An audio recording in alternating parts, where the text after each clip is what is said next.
যশোরে শ্যাওলা কচুরিপানা কাটা মেশিন আবিষ্কার করে সাড়া ফেলেছেন প্রদীপ বিশ্বাস। যশোর থেকে আবুল বাশার জীবনের পাঠানো প্রতিবেদনে ডেস্ক রিপোর্ট। বাংলাদেশে প্রথমবারের মতো যশোরে শ্যাওলা কচুরিপানা কাটা মেশিন আবিষ্কার করে গোটা দেশব্যাপী সাড়া ফেলেছেন প্রদীপ বিশ্বাস। অভিনব কৌশল ও নিজ বুদ্ধিকে কাজে লাগিয়ে তৈরি করে এই শ্যাওলা কাটা মেশিন রীতিমতো সাড়া ফেলেছে, যেটা বাংলাদেশের গণ্ডি পেরিয়ে বিশ্বব্যাপী। বাংলাদেশের জলবায়ু পরিবর্তনের প্রভাবে নদ নদী নাব্য হারিয়ে ফেলে, যেখানে জন্মে ঘন লম্বাকৃতির কচুরিপানা। নদ নদীর পানি ব্যবহার ও মাছের ঘেরে মাছ ধরতে কচুরিপানা বড় বাধা হয়ে দাঁড়ায়। ডিঙ্গি নৌকায় ইঞ্জিন সহ অন্যান্য উপকরণ বসিয়ে বিশেষ কায়দায় শ্যাওলা কাটা মেশিন আবিষ্কার করে সাড়া ফেলেছেন প্রদীপ বিশ্বাস।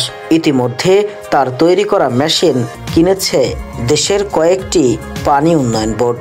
এছাড়া দেশের নানা প্রান্ত থেকে মেশিন ভাড়া ও বিক্রয়ের অর্ডার পাচ্ছেন তিনি।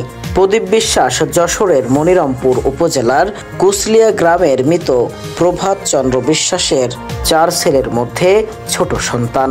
বাবা ছিলেন অভয়নগর উপজেলার একটি জুট মিলের মেকানিক। পড়ালেখার গণ্ডি 7ম শ্রেণী পর্যন্ত।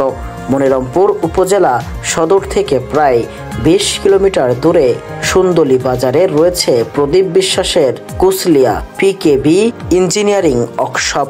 মেশিন তৈরির উদ্দেশ্য সম্পর্কে জানতে চাইলে আবিষ্কারক প্রদীপ বিশ্বাস বলেন, ভবদহরে প্রভাবে এ অঞ্চলের নদ নদী খালগুলো নাব্য হারিয়ে ফেলে, যেখানে প্রচুর পরিমাণ শ্যাওলা জন্মে।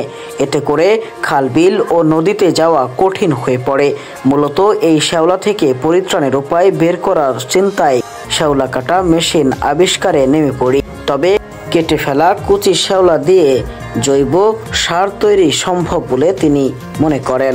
তিনি আরও জানান, ডিঙ্গি নৌকায় পৃথক 2টি ইঞ্জিন সহ 9টি ছুরির সমন্বয়ে বিশেষ কায়দায় সেট করে মেশিনটি বানানো হয়। প্রায় 3 লাখ টাকা ব্যয় করে শ্যাওলা কাটার মেশিন তৈরি করা হয়। ইতিমধ্যে তার তৈরিকৃত মেশিন বাংলাদেশের কয়েকটি পানি উন্নয়ন বোর্ড কিনে নিয়ে গেছে। সরকারি বেসরকারি পৃষ্ঠপোষকতা পেলে মেশিনের মানোন্নত ও কম সময়ে তৈরি করা সম্ভব।